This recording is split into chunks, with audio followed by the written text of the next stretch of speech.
नमस्कार, SBT news में आपका स्वागत है। पेश है 5 मई गुरुवार दोपहर 3:15 बजे राजस्थान जोधपुर बीकानेर की बड़ी खबरें।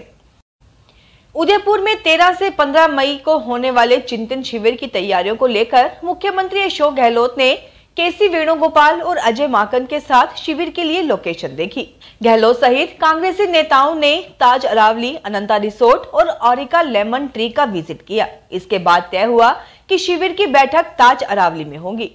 वहीं नेताओं का स्टे अरावली, लेमन ट्री और अनंता तीनों में होगा। खुद सीएम ने एक एक कमरे का निरीक्षण किया। उदयपुर में पहली बार हो रहे किसी राजनीतिक पार्टी के इतने बड़े आयोजन के मौके पर सीएम हाई कमान को खुश करना चाहते हैं।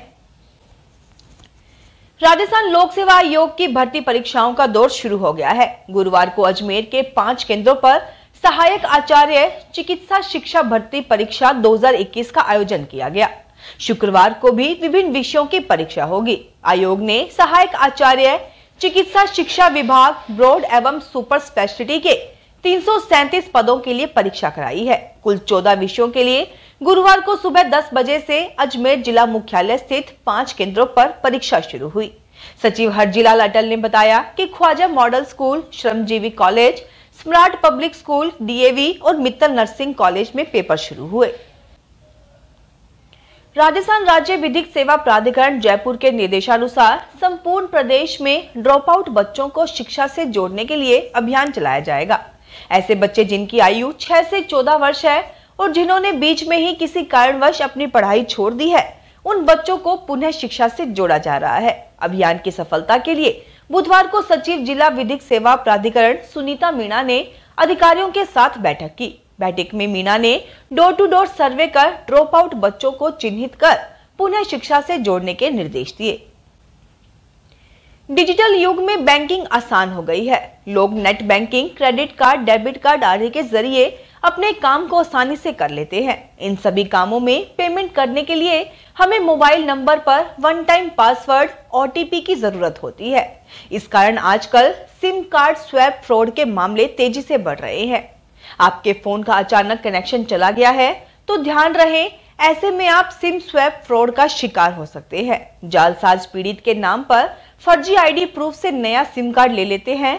जालसाज नए सिम से ओटीपी लेकर आपके खाते को साफ कर सकता है। राजस्थान के उदयपुर में एक और बर्ड पार्क तैयार हो चुका है। वन विभाग इसी महीने इसका उद्घाटन कराने की तैयारी में है। पार्क में 14 एनक्लोजर तैयार हो चुके हैं और बाहर से बर्ड लाने की भी तैयारी की जा रही है। यहाँ गुलाब बाग में बर्ड पार्क तैयार हो चुका है। शुरू में गुलाब बाग में पहले से जो पक्षी हैं उनको एनक्लोजर में छोड़ा जाएगा। वन विभाग ने पार्क के शुभारंभ को लेकर तैयारियां शुरू कर दी हैं और जो एनक्लोजर तैयार किए गए हैं उनमें अब जल्द पक्षियों को छोड़ा जाएगा। पार्क का सीएम से लोकार्पण करवाने की तैयारियां की जा रही हैं। ऊंचे भावों के कारण बिनौला खल में लिवाली का अभाव बना हुआ है। इसके चलते भावों में गिरावट शुरू हो गई है। 2-3 सप्ताह के दौरान बिनौला खल में 200 रुपए प्रति क्विंटल की गिरावट दर्ज की गई है। जयपुर मंडी में बिनौला खल के भाव 3,750 से 3,950 रुपए प्रति क्विंटल पर घटाकर बोले जा रहे हैं। उत्पादन केंद्रों पर इस साल कपास की पैदावार कम होने से बिनौला खल में ज्यादा मंदी के आसार नहीं है। पंजाब की मंडियों में बिनौला खल 3800 से 3900 रुपए प्रति क्विंटल बिकने के समाचार हैं। जोधपुर जालोरी गेट सर्किल पर 2 गुटों में उपद्रव और पथराव के बाद जोधपुर पुलिस कमिश्नरेट के 10 थाना क्षेत्रों में निषेधाज्ञा की धारा 144 के तहत लागू कर्फ्यू आज तीसरे दिन भी जारी रहा। यह कर्फ्यू शुक्रवार रात 12 बजे तक लागू रहेगा। फिलहाल कर्फ्यूग्रस्त इलाकों सहित पूरे शहर में शांति है। कहीं से भी किसी तरह की अप्रिय वारदात की सूचना नहीं है। कर्फ्यू के कारण प्रभावित इलाकों में बाजारों में सन्नाटा पसरा हुआ है। इन क्षेत्रों में पुलिस का भारी जाब्ता तैनात है। पुलिस ने शहर की भीतरी गलियों में जाब्ता लगाने के साथ घरों की छत पर भी जवानों का पहरा लगा दिया है, जिससे यदि कोई उपद्रवी आते दिखे तो पहले से ही पुलिस सतर्क हो जाए।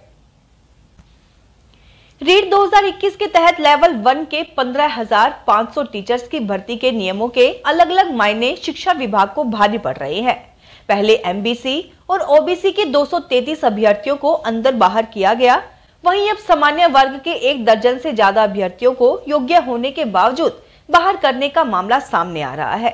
बीकानेर में शिक्षा निदेशक को दिए एक पत्र में अभ्यर्थियों ने लिखा कि एमबीसी कैंडिडेट्स को ओबीसी में से हटाते हुए पुनः संशोधित सूची जारी की गई थी, लेकिन इस सूची में भी शिक्षा विभाग ने भर्ती शर्तों का उल्लंघन किया है। जोधपुर में प्रशासन एवं पुलिस तमाम हालातों पर लगातार निगरानी रखे हुए है और एहतियात के तौर पर विभिन्न थाना क्षेत्रों में पुलिस बल तैनात है। जिला कलेक्टर हिमांशु गुप्ता, पुलिस आयुक्त नवज्योति गोगोई एवं एडीजी लॉ एंड ऑर्डर हवा सिंह घुमरिया ने पत्रकारों को बताया कि उपद्रव के दौरान हुए नुकसान का जायजा लेने के लिए प्रारंभिक सर्वे में आकलन किया गया है। इसमें 19 दोपहिया वाहन, 21 फोर व्हीलर, 5 दुकानें तथा 13 भवन क्षतिग्रस्त हुए हैं। वहीं अब तक 14 मामले दर्ज कर लगभग 140 जनों को विभिन्न धाराओं में गिरफ्तार किया जा चुका है। मौसम इस साल से पूरी तरह उलट है। पिछली गर्मी के पूरे सीजन का उच्चतम पारे का रिकॉर्ड इस साल मई के पहले सप्ताह में ही टूट गया। पिछले साल अल नीनो और ला नीना का असर मई तक नहीं रहा, लेकिन इस साल मार्च से है और पूरे मई रहेगा। इसलिए इस साल गर्मी कई रिकॉर्ड तोड़ सकती है। मार्च से गर्मी शुरू होने का असर यह है कि अब 6 महीने तक गर्मी पड़ेगी। बीकानेर में पिछले साल पूरे अप्रैल और 20 मई तक तापमान 40 से 43 डिग्री के बीच था। यहां तक पिछले साल 9 तपा भी पूरा नहीं तपा, जबकि इस साल मार्च से ही भीषण गर्मी आम जन को परेशान कर रही है। जोधपुर में सोमवार से चल रहा विवाद अब धीरे धीरे थमने लगा है। बुधवार आधी रात तक खुली कमिश्नरेट कोर्ट ने 60 लोगों को जमानत दे दी है। इस बीच भीतरी शहर में स्थानीय लोगों ने एक पहल करते हुए दोनों समुदाय की बैठक बुलाई। इस बैठक में दोनों समुदाय के लोगों के बीच शांति बनाए रखने को लेकर सहमति बनी। इधर प्रशासन ने निर्दोष लोगों को छोड़ने का आश्वासन के बाद बीजेपी ने आज शुरू होने वाले धरने व अनशन कार्यक्रम को कैंसिल कर दिया है।